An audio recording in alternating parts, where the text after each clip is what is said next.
Esto es Nostracast by Nostra Vamos. Neoliberalismo para muecos. Les doy la bienvenida al capítulo 8 del mejor podcast de Colombia, el Nostracast Neoliberalismo para muecos. Hoy tenemos, como siempre, a mi coequipero, Lidio Dominante. ¿Qué más, Lidio? ¿Cómo va todo? Entonces, Bien, acá de celebración porque ya superamos las 100.000 reproducciones de todo el podcast y el último capítulo con Santiago Duzán y el profesor chileno ya también superó las 20.000. Increíble, ¿no? no, que se tengan todos esos medios de comunicación que nos los vamos a tragar. Vamos es por Diana Uribe, esa es la siguiente meta.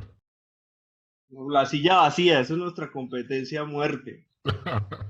Bueno, y pues para celebrar estos dos hitos, tenemos hoy un par de invitados impresionantes. Cada vez el nivel va subiendo, ya no sé qué voy a hacer para el otro. El primero de ellos es Hernando Carvalho, empresario, reconocido liberal, también se mueve muy bien en redes sociales. Hernando Carvalho, ¿cómo estás? Muy bien, Nostra, muy bien. Y un saludo a Lidio y a Hernando que nos acompaña en el día de hoy. Muchas gracias. Vale, muchas gracias por aceptar la invitación. Y el segundo invitado, también supremamente reconocido, economista, profesor de la Universidad de los Andes, y que la semana pasada estuvo envuelto, esta semana, en una polémica muy interesante por una entrevista y unos artículos que salieron en prensa. Hernando Zuleta, ¿cómo vas?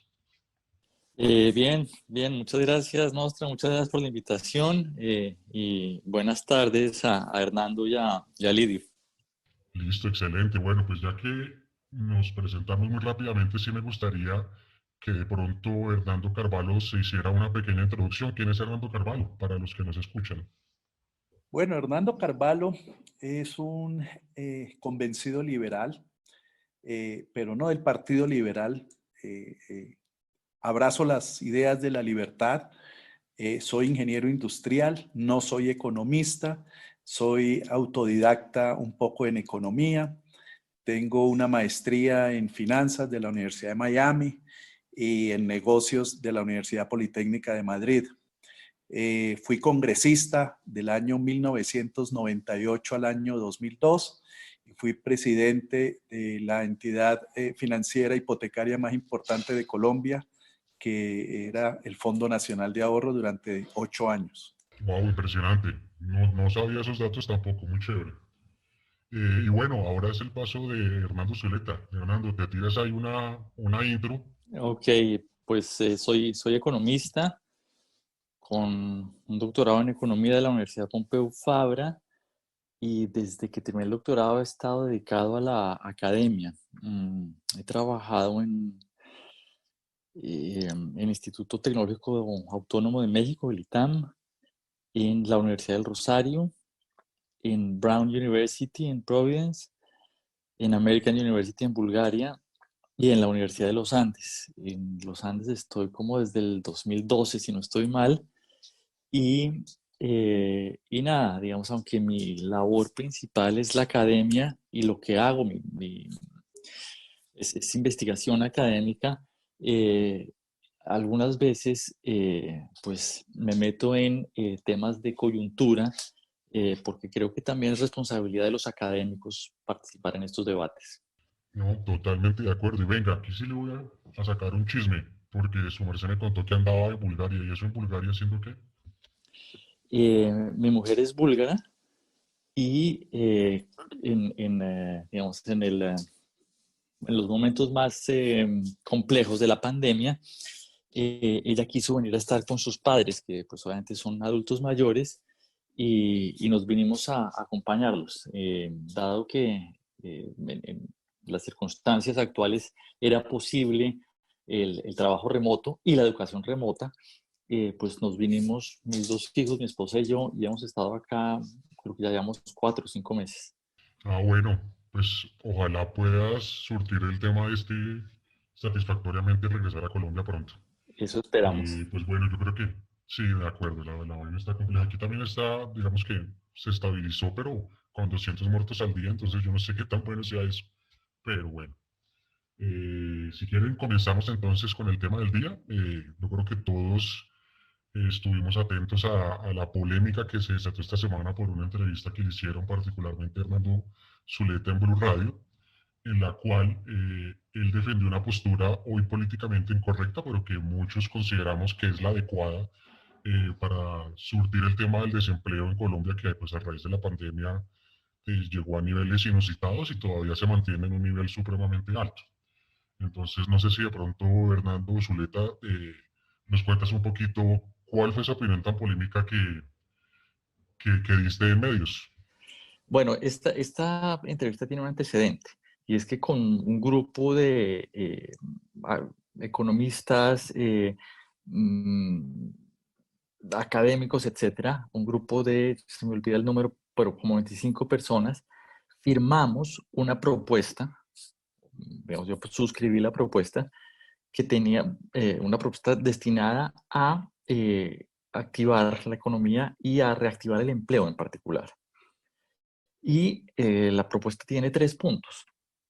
Un punto es inversión en bienes públicos cuya construcción sea altamente intensiva en trabajo, como arreglar infraestructura de colegios, etc. Uno digamos, una es más keynesiano, digamos, de acelerar las obras de infraestructura ambiciosas. Eso tiene un efecto de corto plazo de demanda, pero un efecto de largo plazo de productividad. Y el otro era para reactivar el empleo, digamos, para facilitar la reactivación del empleo por parte de las firmas. Ahí la propuesta son unos pocos puntos. Primero,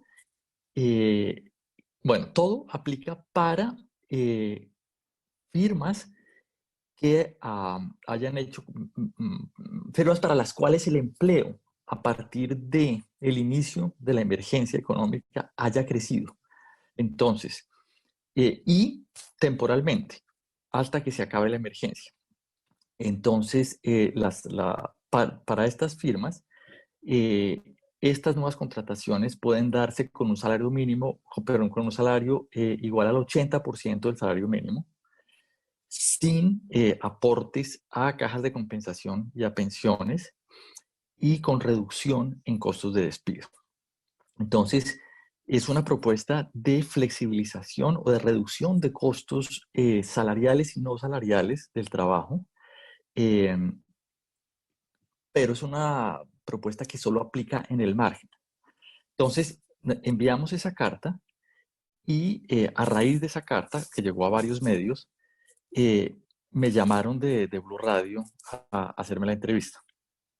Tengo que decir que fue particular porque estando acá me pidieron que fuera por teléfono y al final terminó siendo por WhatsApp.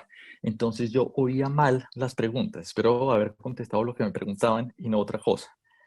Pero después de esta entrevista se generó una cantidad de ruido y en reacción a la carta hubo artículos que salieron en periódicos, etc. Yo no sé si me estoy extendiendo mucho y me debo callar ya, Nostra. No, para Okay. nada, no hay ningún límite de nada. Ok, entonces, parte de las críticas son críticas a otra propuesta, no a esta. Entonces, por ejemplo, una crítica es, ¿por qué vamos a poner a pagar a los trabajadores? En realidad, no. En realidad, quienes hoy tienen un empleo formal no van a ver afectado su salario. Es para quienes hoy están en el desempleo o en la informalidad, que esta propuesta abriría una ventana de oportunidad para que firmas que han tenido que reducir sus operaciones vuelvan a incrementar sus operaciones con costos digamos, ligeramente más bajos. Entonces, en el peor de los casos, la propuesta sería inocua. Las firmas no deciden contratar a nadie en el margen y no pasa nada. En el mejor de los casos, las firmas deciden contratar a gente en el margen, aumenta el empleo, aumenta la producción, etc. Entonces, en realidad, la propuesta no implica que nadie pierda sus ingresos. Segundo, ¿vamos a desfinanciar entonces los fondos de pensiones y las cajas de compensación? No, y por la misma razón, porque la propuesta es en el margen, de manera que no hay una reducción en el, si la propuesta funciona, no hay una reducción en el flujo de cotizaciones, porque la gente que sería contratada con el mínimo es gente que hoy está o en la informalidad o en el desempleo y por lo tanto no está cotizando. La siguiente es, ¿y el efecto sobre demanda agregada? Mire, el efecto sobre la demanda agregada es en el peor de los casos nulo, en el mejor de los casos positivos, porque en el mejor de los casos hay creación de empleo formal, esta gente incrementa su nivel de ingreso y aumenta la demanda. Si no hay ningún efecto, pues no pasa nada con la demanda agregada. Ahora, igual el efecto de demanda agregada va a ser muy pequeño. Aquí el problema fundamental es empleo. Y una pregunta recurrente es, ¿y cuál es el estudio que sustenta esta propuesta? Bueno, no es un estudio. El paper. El paper, exactamente. Hay muchos papers. Y déjenme salir con... No, que va.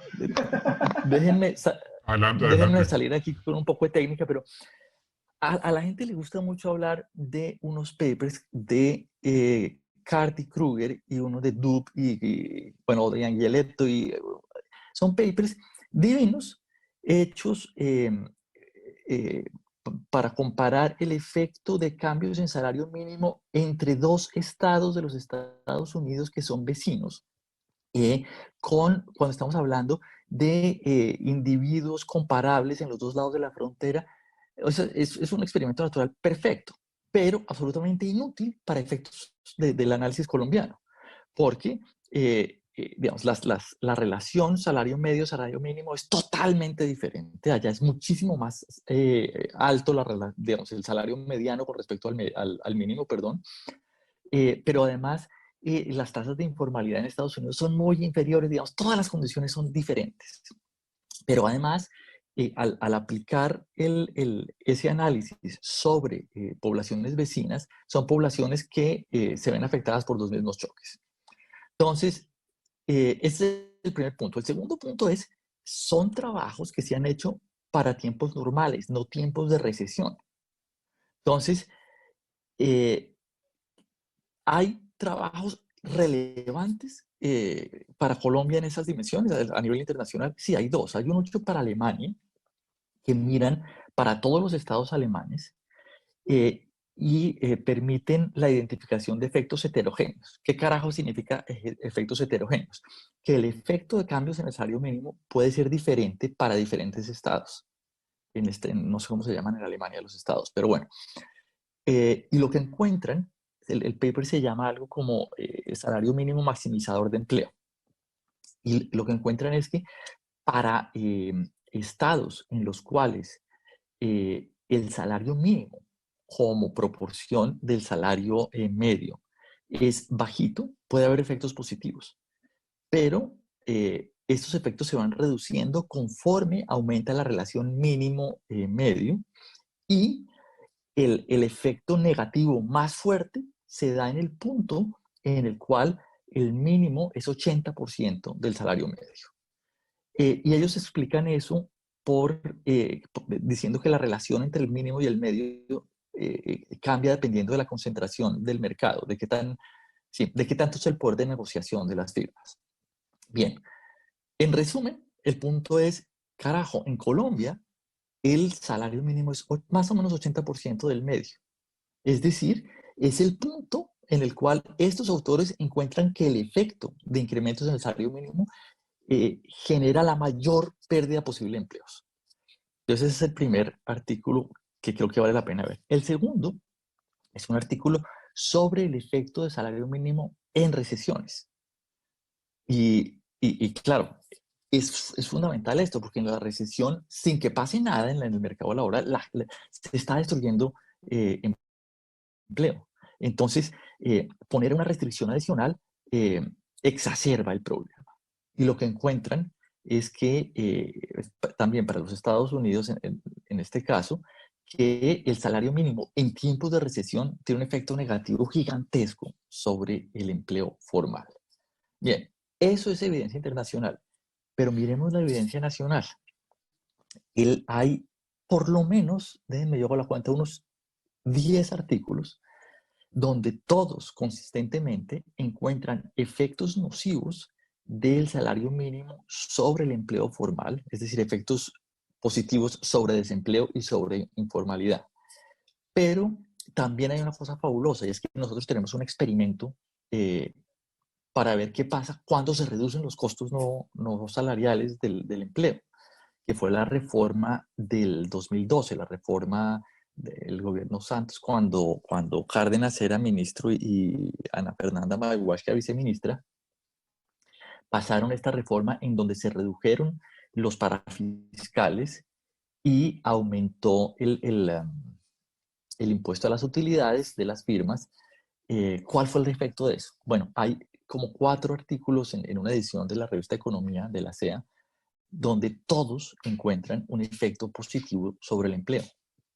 ¿Cuál es el mecanismo? Pues es fácil. Para las firmas es más barato contratar trabajadores y contratan más. Entonces, la propuesta lo que hace es que en el margen sea más barato contratar trabajadores.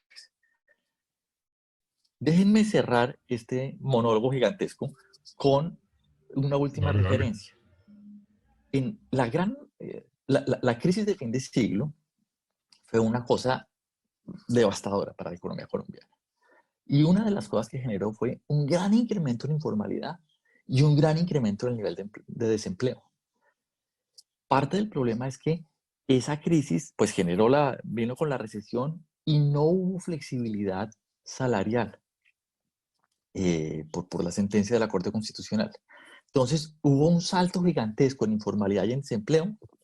El desempleo se fue reduciendo lentamente y digamos que antes de esta crisis habíamos llegado a niveles más o menos razonables de desempleo, pero la informalidad nunca se recuperó. Y Colombia, antes de la crisis, seguía con niveles de informalidad gigantescos. Entonces, claramente hay una cantidad de piezas de evidencia que sugieren que reducir los costos de contratación puede tener efectos positivos importantes en el empleo formal. Y bien, perdónenme que me haya extendido tanto, pero esa es No hay la problema, carreta. excelente. Digamos que coincidimos totalmente desde dos perspectivas distintas, ¿no? Nosotros la miramos desde el punto de vista para muecos y también creemos que el salario mínimo, sin necesidad de conocer en detalle todo lo que mencionas, pues tiene los efectos que efectivamente tú resaltas. Pero me gustaría escuchar a Hernando Carvalho desde la otra perspectiva, desde la perspectiva del empresario, para saber el qué opina de este debate, porque como todos sabemos, hay unos gremios, perdón, los gremios no, sino los sindicatos y demás, que están proponiendo un incremento del mínimo del 14%, cosa que sería pues en esta coyuntura una locura. Pero escuchemos cuál es la perspectiva del empresario Hernando Carvalho. Cuéntanos. Gracias, Nostra. Los estados en Alemania, Hernando, son los Länder. Esa es la denominación que tienen, no te interrumpí, pero esa es la denominación que tienen. Pues, a ver, yo considero que el problema del salario mínimo y de los, digamos, de las solicitudes que hacen los sindicatos, pues realmente no están alineadas con la realidad. Adicionalmente, ayer vi que fue aprobado en el Congreso de la República una probable reforma en el número de horas laborales semanales, de bajarlas de 48 a 40 horas. Eso sería una disminución aproximadamente del 16.6%, más un incremento que están solicitando los sindicatos del 14%. Estaríamos hablando de un aumento prácticamente del 30% del salario en una época de crisis como no la había vivido Colombia en su historia, porque pues la crisis del 98 de la que hacía referencia Hernando y la crisis del 2008, que fue la crisis mundial, pues no se comparan realmente con lo que está viviendo hoy Colombia y lo que está viviendo el mundo. como yo no soy keynesiano, pues obviamente que respeto muchísimo la propuesta de mi tocayo, de Hernando, pero indudablemente que yo lo que creo es que el tema es estructural.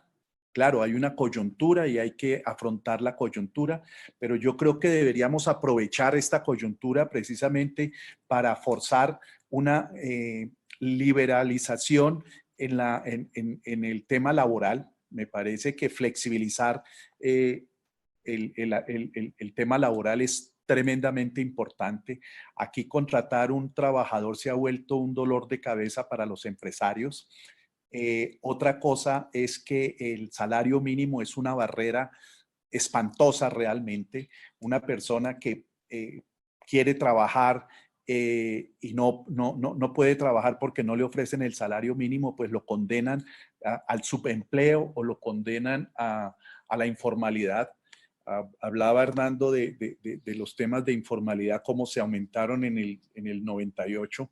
Y en este momento, pues la informalidad está muchísimo más alta. Es que Colombia tiene una informalidad del 60%. Esta mañana escuchaba a unos economistas chilenos hablar de que su informalidad pues es asombrosa y es del 30%. La nuestra es del 60%. La mexicana es del 80%. Entonces, el salario mínimo lo que hace es poner unas barreras y condenar al desempleo realmente a la mayor cantidad de personas de la población. Yo tengo una cifra, por ejemplo, del último trimestre de este año, en donde hay aproximadamente 19.300.000 trabajadores, pero de esos apenas son unos 8 millones de trabajadores formales y de esos hay casi 2,5 millones que trabajan con el Estado. Entonces, quienes están en el sector formal son 5.5 millones de personas. Los demás están en la informalidad y ese es un tema Y gente que no tremendamente. produce riqueza. Exacto, no producen. No, Es además peor. de que su productividad es muy, muy bajita. Si nosotros tuviéramos un salario digamos que todos los mercados que son regulados, pues tienden a fracasar. Es la planificación de la economía, pues siempre tiende al fracaso. Y eso ocurre precisamente con el mercado laboral. El mercado laboral es un fracaso en Colombia y en donde hay, digamos, estos salarios mínimos. Por ejemplo, hablaba Hernando de los Estados Unidos.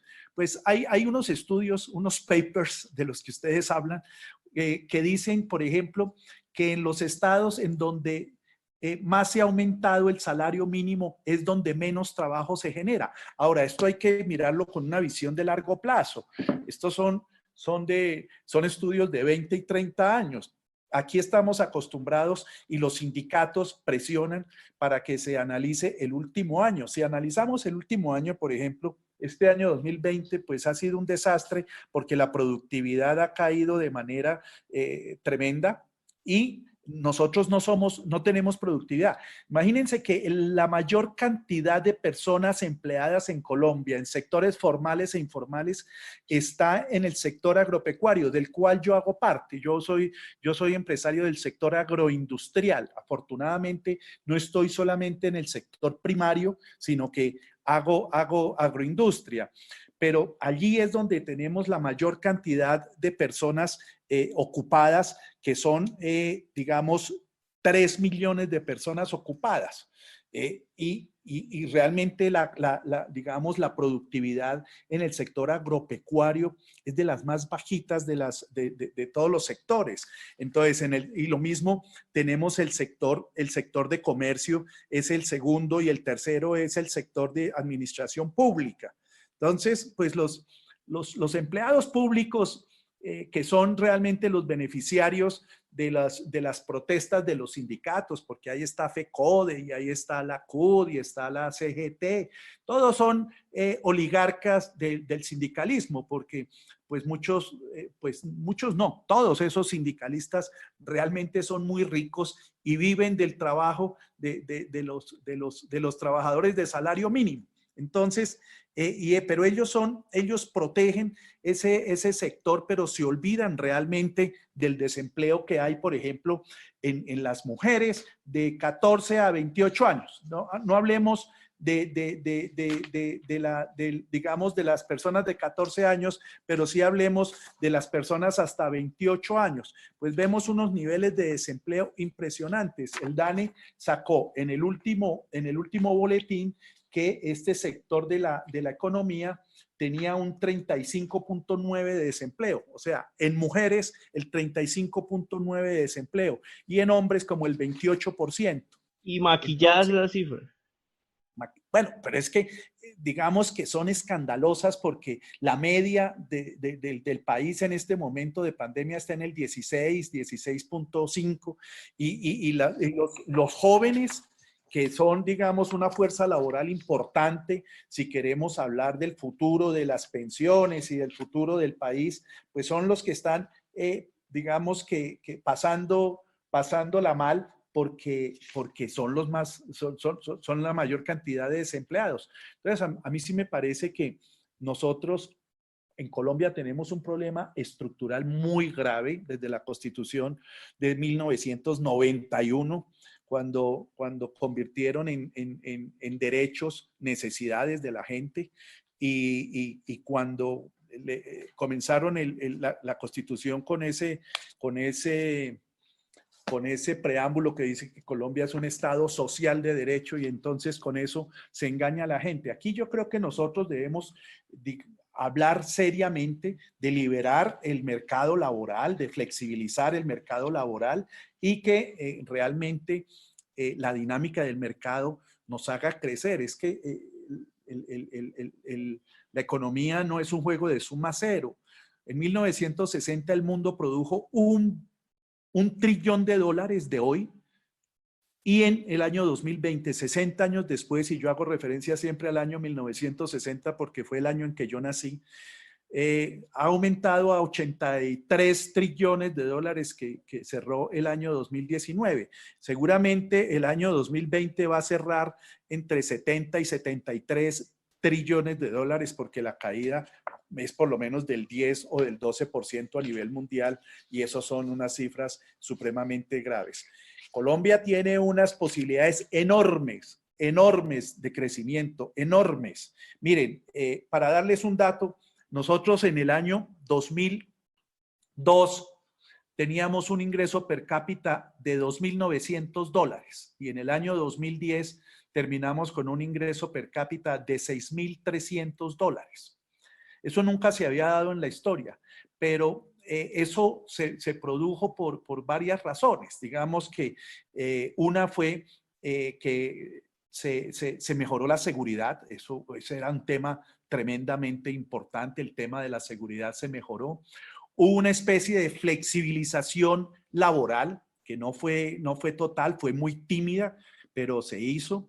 Hubo un sector que apoyó muchísimo el crecimiento, que fue el sector de la construcción. Yo fui presidente del Fondo Nacional de Ahorro y en mi administración se aprobaron 250.000 créditos hipotecarios en un periodo de 8 años y en sus 34 años de historia anteriores el fondo había aprobado 140.000 créditos y aprobaba créditos 2 veces al año. Nosotros aprobábamos semanalmente los créditos. Entonces, ha faltado, digamos, el tema de flexibilización, de menos regulaciones y tenemos sectores impresionantes, como decía Hernando, para desarrollar, pero no tiene que ser necesariamente con plata del Estado. Si la gente tiene empleo, la gente puede pagar por sus bienes y por sus servicios, puede pagar por su vivienda, puede pagar por su salud la alicuota que le corresponda, porque afortunadamente a pesar de las críticas que tiene la ley 100, la cobertura aumentó del 15% antes de la ley 100 al 98% hoy. Entonces, nosotros tenemos una mejor salud que la que tienen los canadienses o la que tienen los norteamericanos. Y eso lo digo con con convicción porque mi hija es canadiense y mi hermana es ciudadana americana y vive allá hace 40 años y cada que tiene que hacerse un tratamiento de boca se viene a Colombia o a cualquier cirugía viene a Colombia, pero ella vive allá hace 40 años porque le sale más barato pagar aquí el 100% de su arreglo bucal o de su cirugía que pagar la alicuota que le corresponde en Estados Unidos a pesar de que tiene un seguro de salud. Entonces, digamos que yo dejaría ahí para no extenderme más y que podamos hacer más dinámica la conversación. Excelente, Hernando. Bueno, no, y me gustaría escuchar, aunque ya la conozco, pero quiero escuchar la opinión de Lidio sobre este tema del salario mínimo. Pues a ver, obvio yo estoy del lado del doctor Carvalho, pues el tema aquí, ¿cuál es? Siempre como bajando a la tierra los términos. Cuando uno escucha, por ejemplo, a los académicos como el doctor Zuleta, a uno a veces le da como depresión. O sea, nosotros, a ver, sí somos a veces un poco duros con el tema de la academia, pero no es nada personal, ¿cierto? Es simplemente porque es una vorágine ¿se me escuchó bien ahí? Sí, total, sólido. Eh, sí, o sea, los académicos entran en una vorágine de evidencia y del paper de este con aquel, entonces resulta como una pelea siempre entre los defensores férreos del Estado y los defensores tibios del Estado, pero realmente, o sea, es deprimente porque uno escucha por lo menos, o sea, no es nada personal con el doctor, sino como el gremio académico, porque pasan por aquí y van a seguir pasando. O sea, es muy deprimente ver el asunto de que la pelea es que hay que demostrar con papers que el costo de contratar es malo. O sea, es que esa mierda es sentido común. Es que eso es sentido común. Entonces eso a veces lo deprime a uno como que, o sea, el tema, o sea, la opinión dominante en la academia es de volver o de mantener las rigideces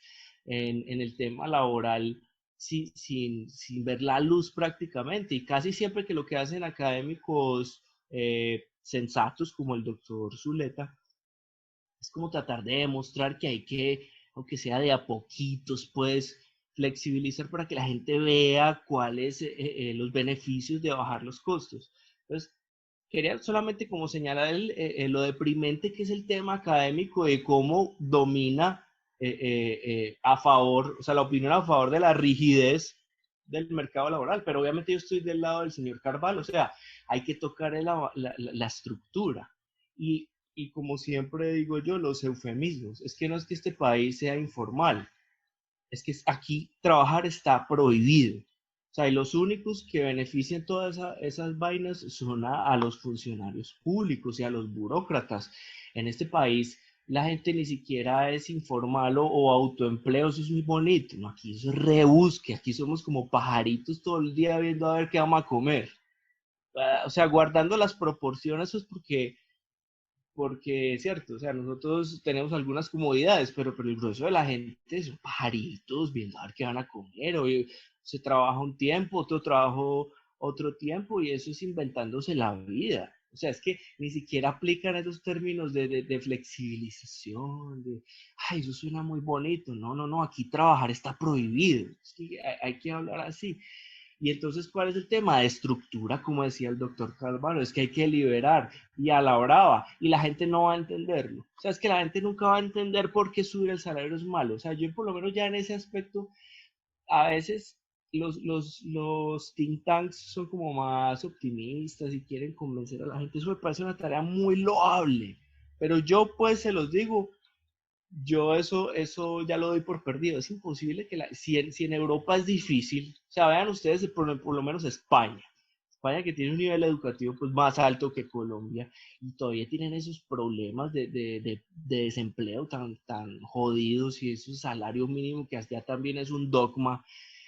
Ahora qué esperamos nosotros, a quién vamos a convencer y cuánto va a tomar eso. O sea, yo lo que creo es que hay que empezar por lo menos así de a pocos, como decía el doctor Zuleta, sí, o sea, pruebas piloto, que la gente vaya empezando a ver lo que es los beneficios de la flexibilización, pero no esperar de que todo el mundo se va a poner de acuerdo. O sea, se necesita un gobierno con pantalones que tome esas decisiones sin esperar si a la gente le gusta o no, porque el tiempo da la razón.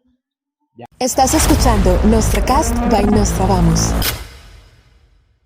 Excelente, Lidia. Pues bueno, con las dos anteriores intervenciones me gustaría preguntarle al profesor Hernando por qué es tan difícil hablar de estos temas en la academia y sobre todo hablar de estos temas en la agenda pública, en medios. Porque es simplemente salir con una opinión que muchos papers, en tu caso, pues sustentan, genera tremendas reacciones del público. Pues déjame arrancar refiriéndome a una de las cosas que decía Lidio. Lidio dice, no, esta vaina hay que hacerla a la brava, porque es imposible convencer a la gente. Yo creo que no. Yo creo que es importante no hacer las cosas a la brava. Yo creo que es importante que cualquier cambio en la política se perciba como un cambio legítimo. Legítimo en el sentido de que sea producto de un consenso suficientemente amplio. Entonces, y creo que muchas veces preferimos no dar las discusiones para no dar las batallas. Como les decía al comienzo, cuando nosotros salimos con esta propuesta, inmediatamente la gente salta y dice, ¿por qué quieren joder a los trabajadores?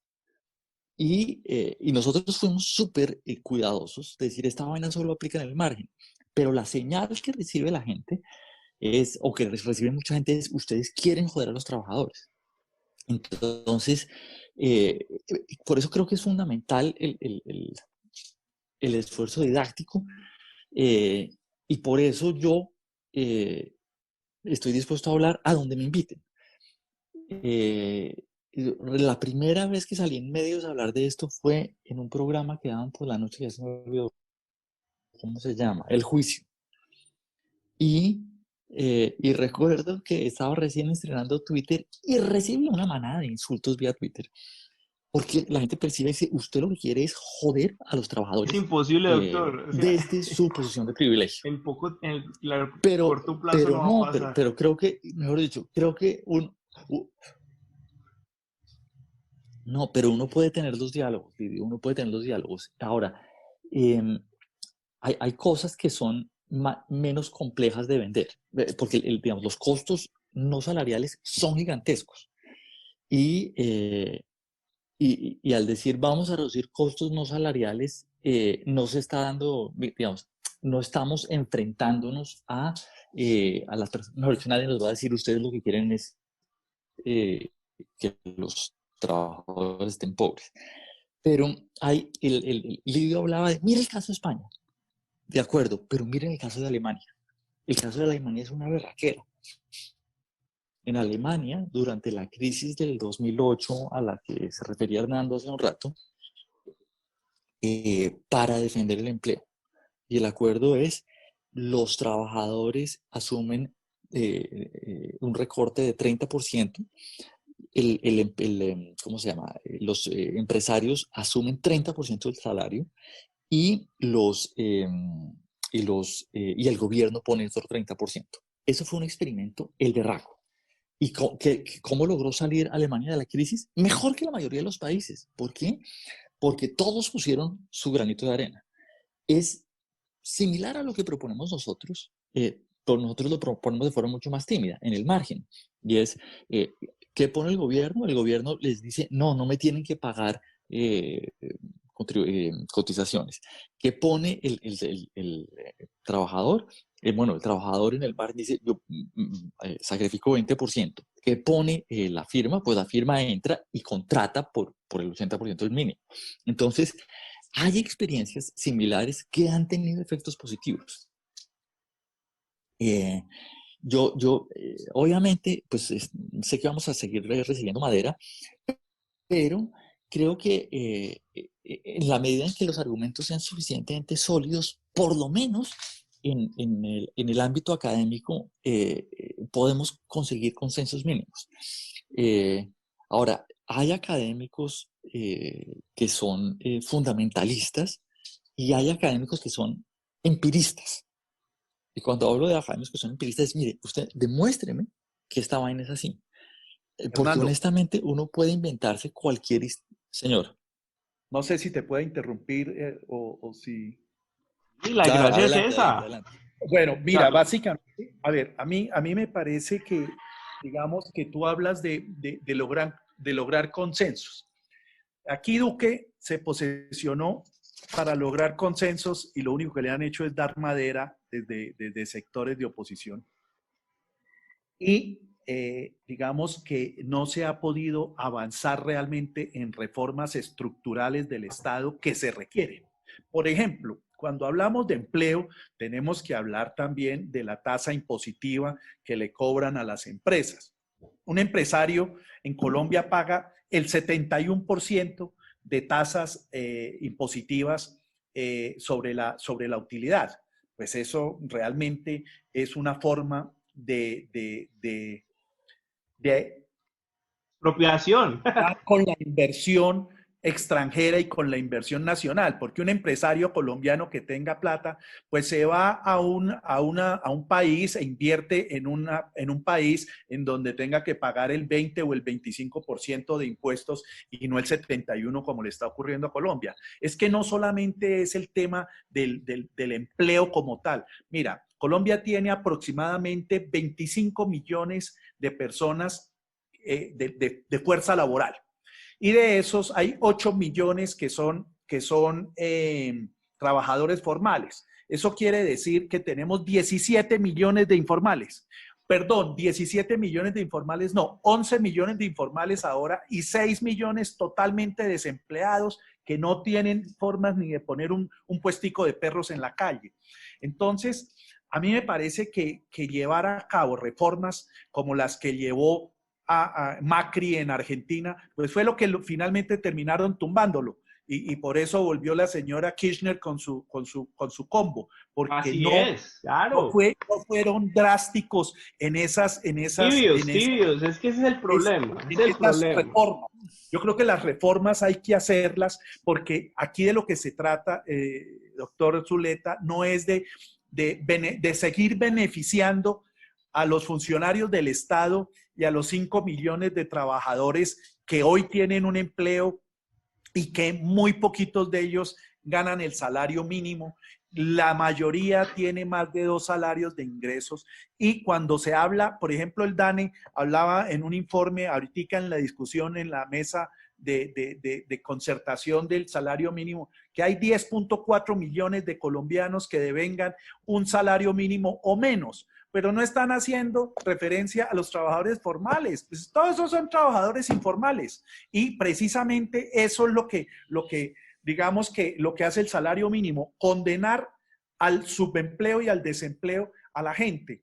Por ejemplo, ACOPI tiene unos estudios interesantes y uno se pone a ver, doctor Zuleta, que en Colombia hay entre 2.8 y 3 millones de empresas que están constituidas en la Cámara de Comercio, pero cuando uno va a ver realmente cuántos trabajadores formales tienen esas 2.8 millones de empresas, pues uno puede sacar la conclusión de que tienen 2 trabajadores por empresa, porque las otras son los 2,5 millones de los trabajadores del Estado, ahí se completan los 8.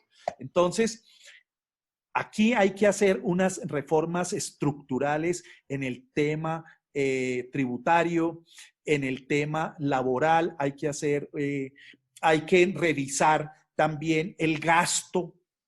Yo tengo un informe del Banco Interamericano de Desarrollo que sacaron en noviembre del 2018 sobre el tema del gasto en Colombia y del gasto en Latinoamérica.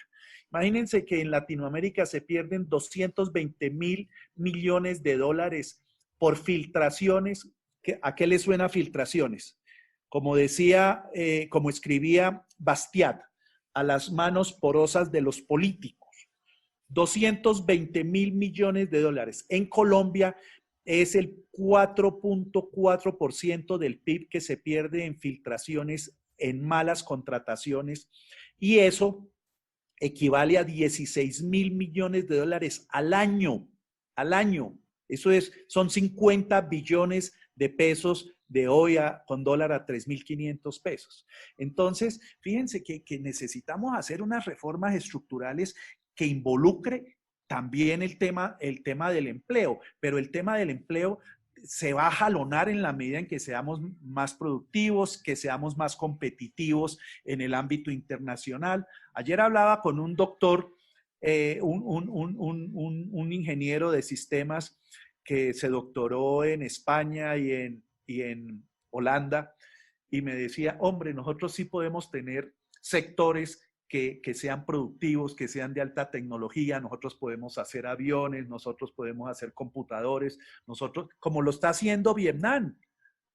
Vietnam era un país de pipiripau hace 15 años, el mismo Corea del Sur. Nosotros igualamos a Corea del Sur en el PIB per cápita Corea nos alcanzó a nosotros. Nosotros teníamos un PIB superior desde 1960 hasta el 1985. Lograron igualar el PIB per cápita nuestro, los coreanos, y hoy tienen un PIB per cápita de $33,000 y nosotros no llegamos a 7,000. Entonces, yo creo que el tema es mucho más profundo. A mí, digamos, me parece muy importante los estudios del doctor Zuleta. Digamos que la academia es importante y la evidencia empírica es fundamental, los datos son fundamentales, y si los datos, digamos, se pueden revisar, pues esto es maravilloso. Pero yo sí creo, doctor Zuleta, que nosotros tenemos que ser mucho más agresivos para poder salir de esa, digamos, de esa trampa de crecimientos del 3 y del 4%. Nosotros podríamos ser una economía creciendo al 10 y al 12% porque tenemos con qué. ¿Por qué no lo hacemos? Por varias razones. Uno, tasas impositivas altísimas. Dos, no tenemos flexibilización laboral. Tres, tenemos un Estado demasiado grande y demasiado ineficiente. Los servicios que presta la justicia son de pésima calidad.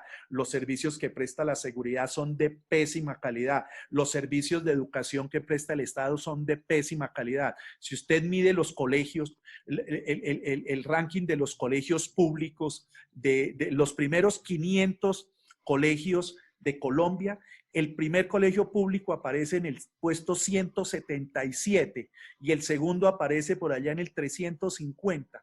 Así es muy difícil, y tenemos que decirle a la gente, y tenemos que ser claros con la gente y decirle, mire, aquí no tenemos que seguir trabajando para que estén satisfechos unos privilegiados, unos grupos, digamos… Perdón, doctor Hernando, lo interrumpo un poquito, ¿no? Y seamos más trágicos. A ver, es que aquí en Colombia, muchos académicos aquí no viven en Colombia, pero seamos más trágicos. A ver, es que ya Colombia llegó a la moda del cacerolazo.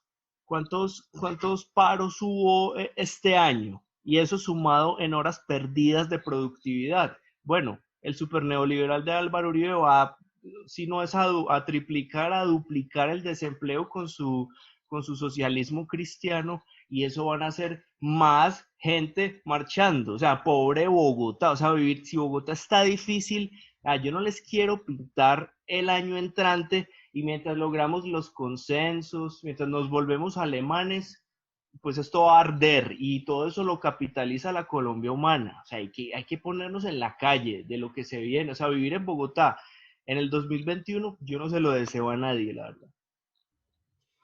Bueno, pero a mí lo que me alegra es que finalmente este es uno de esos temas, que creo que hay varios, no solo el salario mínimo, en donde coincidimos desde la academia, desde el empresariado, los muecos, pero de pronto no coincidimos es en las formas, ¿sí? No obstante, me gustaría volver a la pregunta y saber si el profesor Hernando, pues, ¿qué opina? ¿Por qué es tan difícil hablar de esto tan tranquilamente? O sea, hay otros temas en donde sí se puede hablar, por ejemplo, yo qué sé, de la legalización de la droga, del tema incluso del aborto.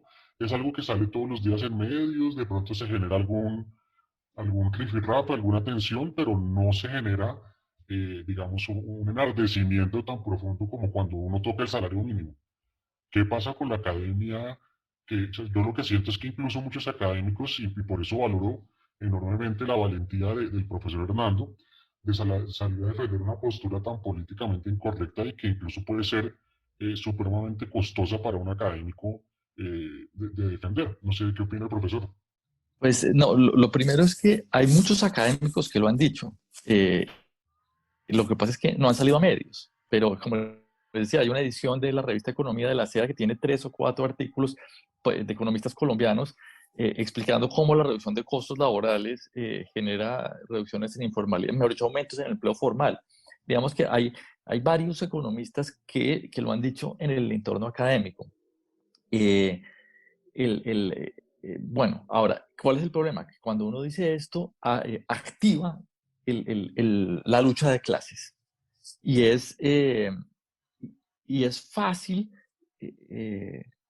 dividir el mundo entre buenos y malos, ¿cierto? Entonces, ¡pam!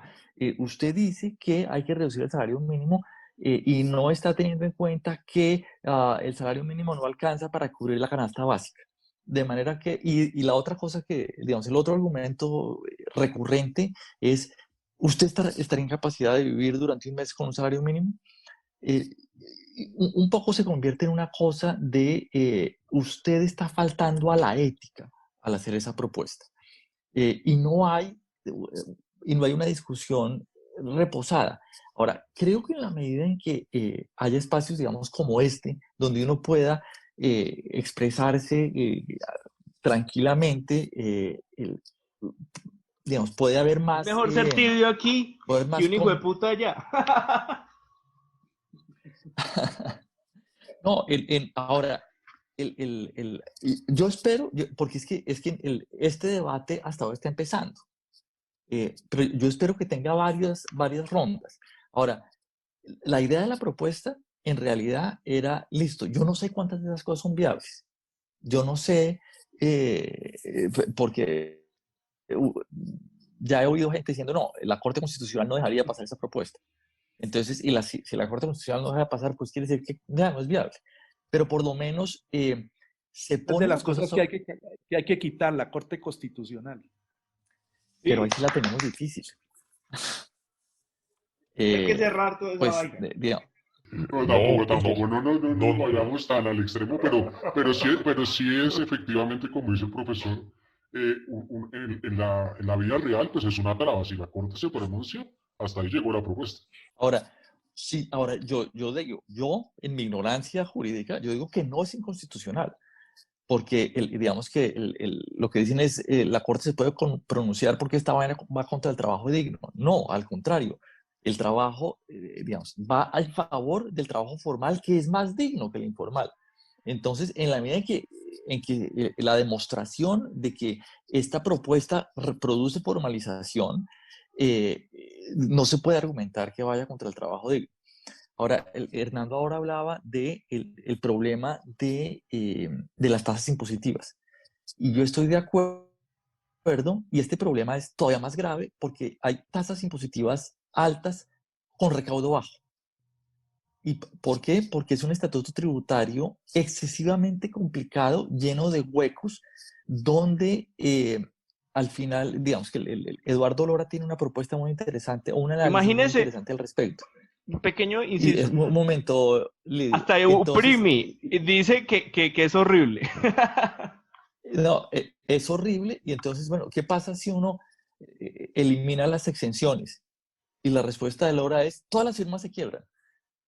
Entonces, un poco la razón por la cual hay tantas exenciones es porque las tasas marginales son gigantescas, pero dado que hay tantas exenciones, pues las tasas tienen que ser altísimas. Entonces, ahí se requiere coger el estatuto tributario y reescribirlo desde el comienzo. Pero hay otra vaina, y hay impuestos regionales y locales que también son un desastre. Y ahí yo fui el secretario técnico de la Comisión de Estudios sobre tributos territoriales y sacamos una cantidad de propuestas tendientes a, por ejemplo, racionalizar el ICA, que es un impuesto totalmente antitécnico, cuyos efectos se ven, digamos, inflan muchísimo el problema digamos, digamos, dañan la calificación del ranking de Doing Business en impuestos en Colombia. Entonces, yo estoy de acuerdo. El estatuto tributario, digamos, los impuestos a nivel nacional y a nivel territorial, hay que mejorarlos, pero radicalmente. ¿Cuál es el problema? Que esta vaina demanda una reforma tributaria y eso no va a pasar en el corto plazo. Ojalá pueda pasar en el mediano plazo, pero en el corto plazo no va a pasar. Nuevamente, y no vamos a tener una buena reforma tributaria si no hay un esfuerzo, el berraco, por llegar a consensos mínimos. ¿Cuántas reformas tributarias se han pasado en los últimos años? En mi cuenta iba en 13. Y cada reforma tributaria termina siendo más recesiva que el estado anterior. ¿Por qué? Porque las reformas tributarias suelen aparecer cuando Perdón, y por eso me da miedo también pensar en reformas tributarias ahora, porque ahorita necesitamos más recaudo tributario por el problema de deuda, pero lo que observamos es que cuando se necesita más recaudo tributario, la vaina termina siendo más distorsionante. Entonces, digamos que estoy de acuerdo en el diagnóstico general de que hay que reformar mucha vaina, pero hay que hacerlo, hay que tratar de hacerlo bien y construir consensos mínimos. Es decir, este es el Senado, es la Cámara. Sin Senado y Cámara no pasa nada, de manera que hay que construir consensos. No tengo ni idea cómo se hace, nunca he participado en política, pero lo que sé es que si no hay consensos mínimos, no se logra nada. Mi gran pregunta siempre ha sido, bueno, ¿y cómo es que se logran buenas reformas? ¿Cómo se hizo la apertura económica en este país? Y para mí todavía no es claro cómo se lograron tantas vainas. Probablemente fue porque el momento político de Gaviria llegando a la sombra de Galán, que se ha convertido en un héroe, hizo más fácil generar mayorías. No tengo ni idea. Pero reformas de esas magnitudes son muy difíciles de producir. Les voy a dar un par de datos, Hernando y Lidio y Nostra, para que pensemos cuál es el futuro que nos espera. El presupuesto del año 2021 de gastos, que fue aprobado por el Congreso, es de 314 billones de pesos. 314 billones de pesos. Y el recaudo, con una tasa impositiva del 71%, vamos a recaudar 153 billones de pesos. O sea, menos de la mitad de lo que nos vamos a gastar es lo que recaudamos. Y de ese recaudo, el más grande es el IVA, que son 68 billones, y renta y complementarios, que son 67.7 billones de pesos. El resto es un impuesto absolutamente antitécnico, que es el 4 por mil, en donde se recaudan casi 9 billones de pesos, y el impuesto al consumo, casi 2 billones de pesos. Pero si ustedes se dan cuenta, digamos, nosotros tenemos un Estado que nos vale 314 billones de pesos y apenas el recaudo es de 153 billones. Entonces, ¿debemos hacer reforma tributaria o debemos reducir drásticamente el Estado? La sola nómina del Estado cuesta 36 billones de pesos para el año entrante. Ahora, en la pandemia, hubo muchos países que redujeron, por ejemplo, el salario de los funcionarios públicos porque nadie tenía ingresos, o la gran mayoría de la gente que estuvo en cuarentena durante 90 y 120 días no tuvieron ingresos, pero los burócratas sí, y los funcionarios públicos sí, y les fueron a decir que donaran algo de su ingreso en Colombia, y lo que hicieron fue poner tutelas porque no podían vivir con 10 o con 20 millones de pesos. Yo escuchaba hace unos días una entrevista con Mario Hernández, que es mi amigo, y decía Mario, mire, llevo aquí 8 meses en Girardot, nunca había venido aquí a estarme tanto tiempo en mi casa porque no me había tomado vacaciones y me las hicieron tomar a la fuerza porque yo estoy viejito y si me da el COVID me mata. Y les cuento que lo que gasto es muy poquito, porque eso, el desayuno son 2 huevos con un chocolate y una arepa, y el almuerzo es huevo también con arroz y unos frijoles, y me dan un jugo, y la comida también. No he gastado absolutamente nada, no he gastado bueno, me mandé traer un par de pantuflas de la última colección que tengo para que la gente que viene a visitarme vea que ya tengo la última colección de pantuflas. Pero realmente, Hernando, Lidio y Nostra, yo creo que aquí tenemos que repensar el país, porque está bien lo que dice el profesor Hernando sobre el tema de la reforma tributaria, pero no podemos pensar en una reforma tributaria. No podemos seguir hablando de aumentar el salario mínimo mientras no seamos capaces de organizar el país, la estructura del país. Es que es imposible gastarnos 314 billones de pesos y recaudar 153 billones. El resto pues prácticamente es deuda. Y ese es el impuesto más terrible que nosotros tenemos, la deuda. El señor Santos nos dejó la deuda entre interna y externa en 541 billones de pesos. La había recibido en 222 billones de pesos 8 años antes y nos la dejó en 541. ¿Y qué cambió el país? El país no cambió absolutamente nada en este gobierno. ¿Saben cuánto aumentó el ingreso per cápita en el gobierno Santos durante los 8 años? $300. Eso fue todo lo que aumentó el PIB per cápita. Entonces, yo sí los invitaría realmente a hacer estas reflexiones y que no nos dé miedo, digamos, estar en la academia, en los centros en los tanques de pensamiento, decirle a la gente la realidad, que los políticos los engañan permanentemente, que todo lo que están prometiendo de renta básica universal es imposible porque nosotros no somos un país rico y los países ricos fracasaron en esas rentas básicas y en los estados de bienestar. Hernando, tú que estás en Europa, sabes que eso es así. Suecia en 1990 se quebró con su estado de bienestar. Y mataron a Olof Palme, que también creen que es que solo aquí matan, allá también matan. Cuando terminó el gobierno de James Callaghan en el Reino Unido, en el Reino Unido se aguantaba hambre. Cuando llegó Margaret Thatcher, y a los 4 años de haber llegado Margaret Thatcher, todavía la reina le preguntaba por qué el país no había cambiado y le dijo, porque este es un proceso que aunque lo estamos haciendo drásticamente, se demora. Duró casi 12 años para que el país cambiara cuando lo recibió John Major. ¿Qué le pasó a Nueva Zelanda? Nueva Zelanda se quebró en 1984, totalmente quebrado. La gente también aguantaba hambre y hubo que hacer reformas y en 6 años hicieron las reformas y hoy es el primero o el segundo país más rico del mundo por ingreso per cápita.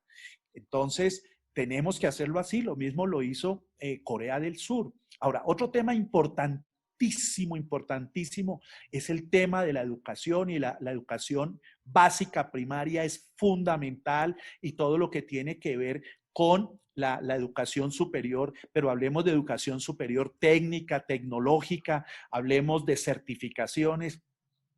Yo veo algunos ingenieros de sistema que no tienen ni idea y conozco unos muchachos recién salidos del bachillerato que son unos voladores y que ya están programando en Java y en otros, en Linux y en otros, en muchos lenguajes. Y a eso es lo que le tenemos que apostar y digamos, a las inteligencias infantiles, que son 10 inteligencias diferentes y tenemos un mismo currículo para esas 10 inteligencias. ¿Lo podemos hacer? Sí lo podemos hacer. ¿Quién lo está haciendo? Lo está haciendo Corea del Sur, lo está haciendo Suecia, lo está haciendo Finlandia, lo está haciendo Noruega, lo están haciendo los alemanes. Entonces, es que tenemos que empezar a decirle la verdad a la gente, porque la gente en Colombia vive engañada y vive con el sueño de que les estén dando, digamos, migajas. Eso de familias en acción y el joven campesino y todo eso son subsidios que lo único que hacen es eternizar la pobreza. Esos subsidios que se les dan a los indígenas, por ejemplo, los mantienen en la absoluta miseria y en la absoluta ignorancia. Y creo que no puedo hablar más porque ya hablé demasiado hoy. No hay rollo.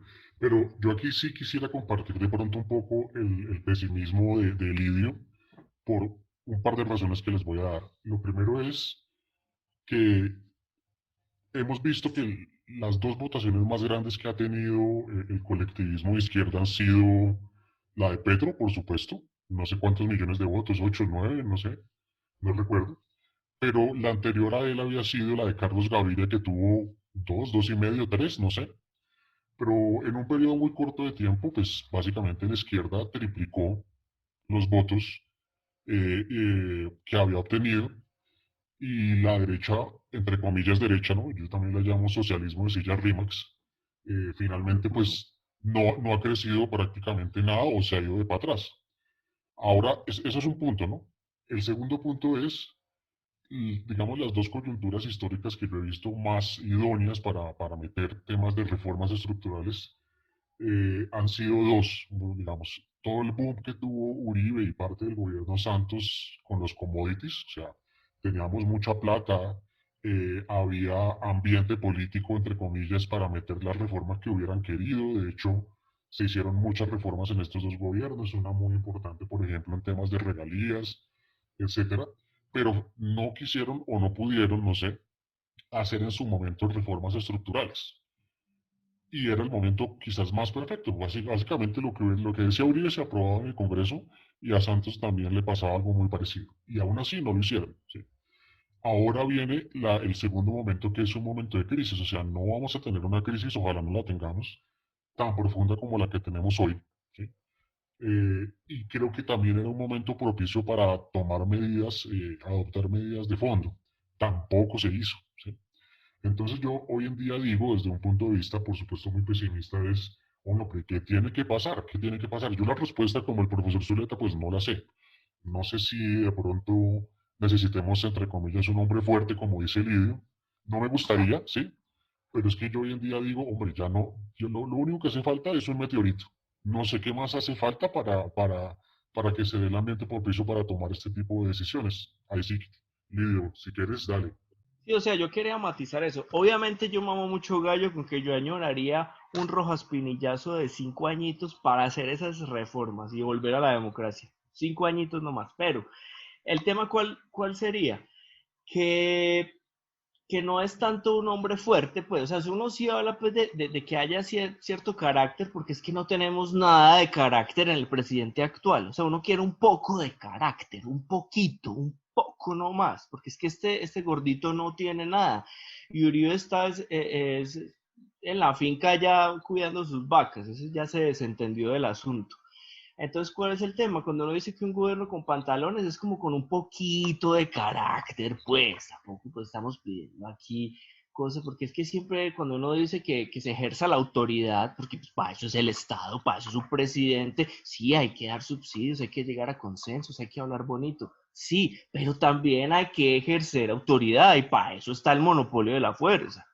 ¿Qué pasa? Un poquito de carácter en ciertas reformas que necesitamos y también con inteligencia política. Si sabemos que hay unas reformas que son difíciles, pues que se dé el garrote, pero con una buena zanahoria, que se bajen aranceles, que se le suba el salario real a la gente, bajándole IVA a cosas de consumo masivo, cosas así. O sea, hay que dar garrote, pero también hay que dar zanahoria. Es como un poco de astucia política, como que tener presidente, pues, que es que no tenemos, básicamente. Estás escuchando Nostracast by Nostrabamos. Bueno, y sobre ese escenario que planteaba hace un segundo, ¿qué opina el profesor Hernando? Porque es que realmente yo soy muy pesimista, la verdad. Yo soy de los que dice hay que tener en el bolsillo $2.000 en efectivo, visa gringa y estar dispuesto a salir corriendo en cualquier momento porque esto se puede descarrilar. No, yo soy mucho más optimista que eso. Pero no, pero volviendo a lo que decía Lidio, sé de buena fuente que durante el primer gobierno de Uribe, Carrasquilla tenía una buena reforma tributaria que quería pasar por el Congreso. Si Uribe lo deja ir con esa reforma tributaria, la pasa, pero era consumir capital político. Y en ese momento Uribe no quería consumir capital político porque lo quería guardar para la reelección.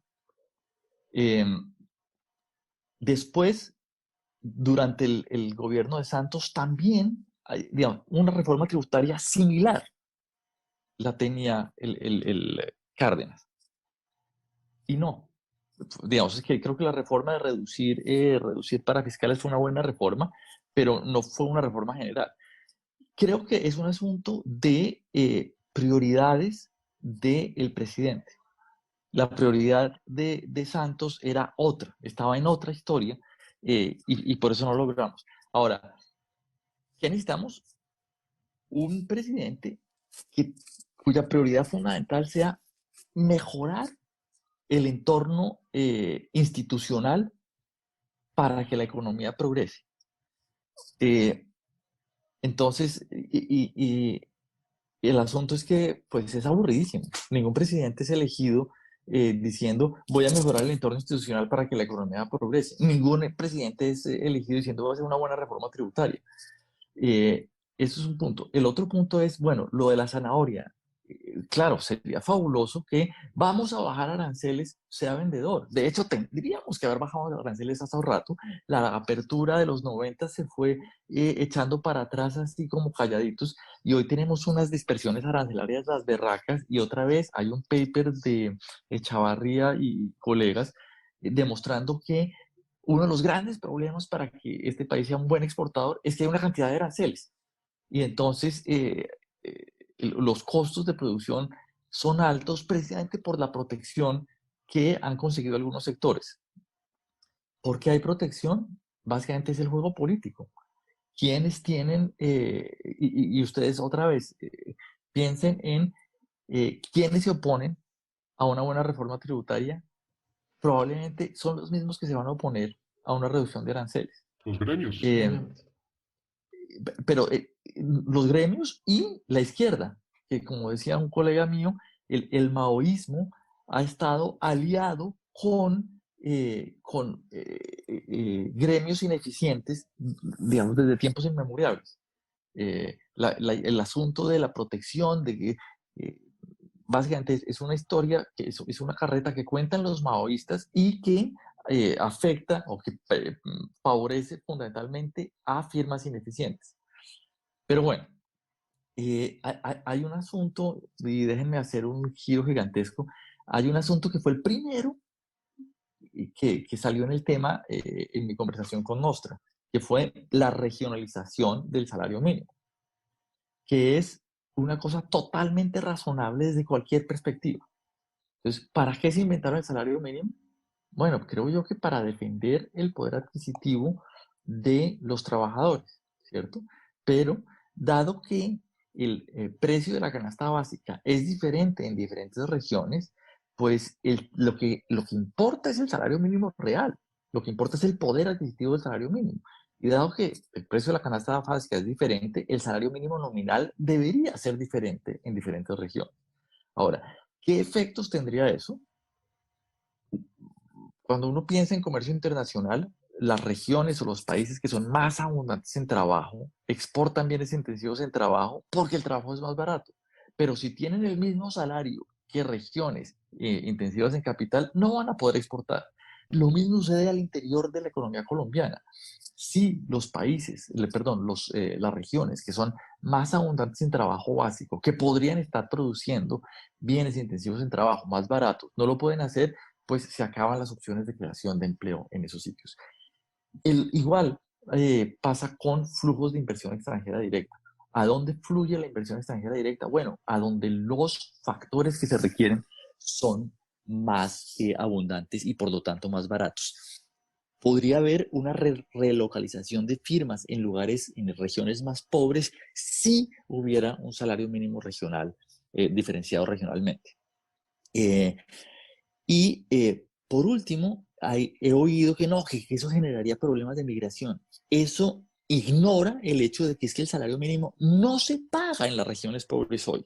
De manera que, si acaso, generaría el efecto contrario, de reducir los flujos migratorios de los lugares más pobres a los lugares más ricos del país.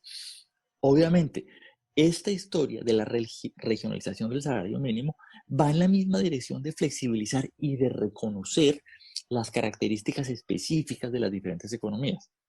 Entonces, no obstante, esta es una discusión que no se ha querido, mejor dicho, que no ha tenido eco.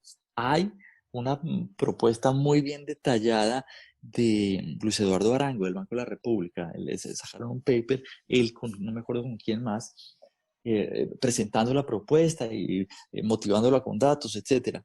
Nada, es una discusión que no se quiere dar, y mucha gente piensa que no es tan relevante. Yo creo que puede tener efectos monumentales en desarrollo regional.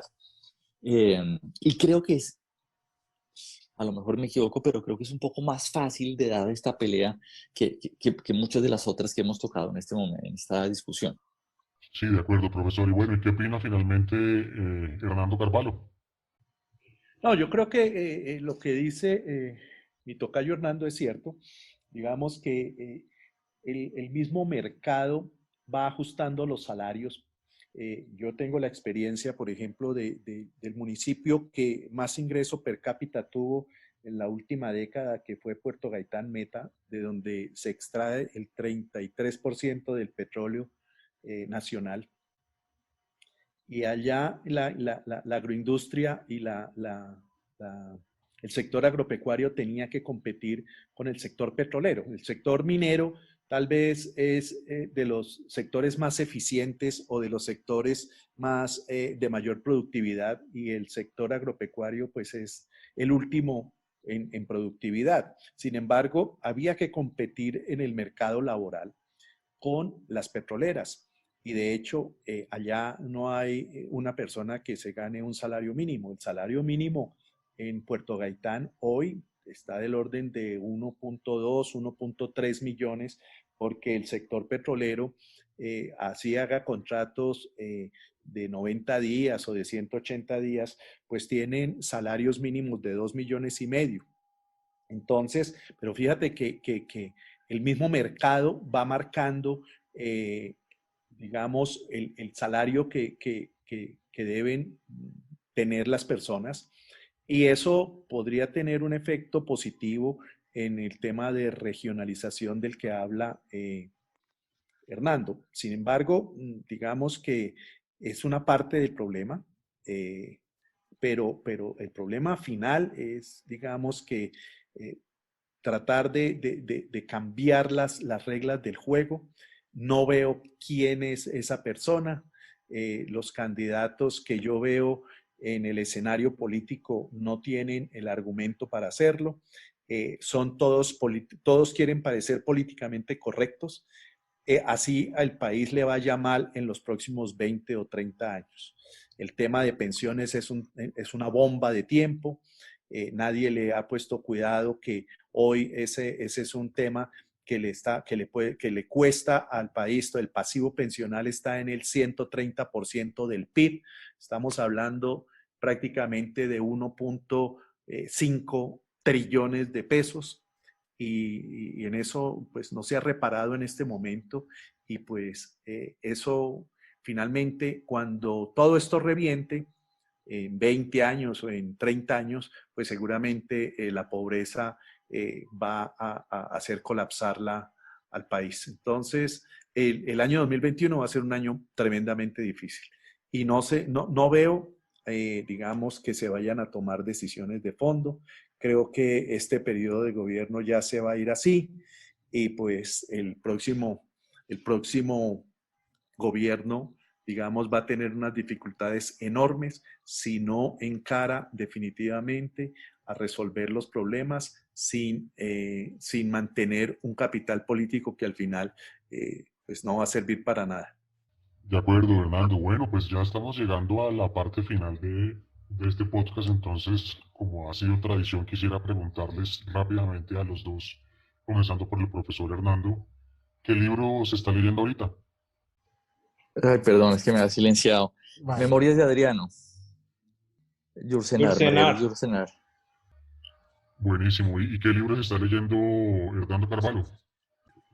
Estoy leyendo en este momento 2 libros, bueno, 3 libros, pero estoy muy concentrado en las obras de Frédéric Bastiat, en los nuevos estudios de filosofía política, economía e historia de Hayek, y estoy recordando lo que es estadística para economistas. Yo no soy economista, pero pues soy autodidacta en el tema y estoy leyendo un libro de estadística para economistas.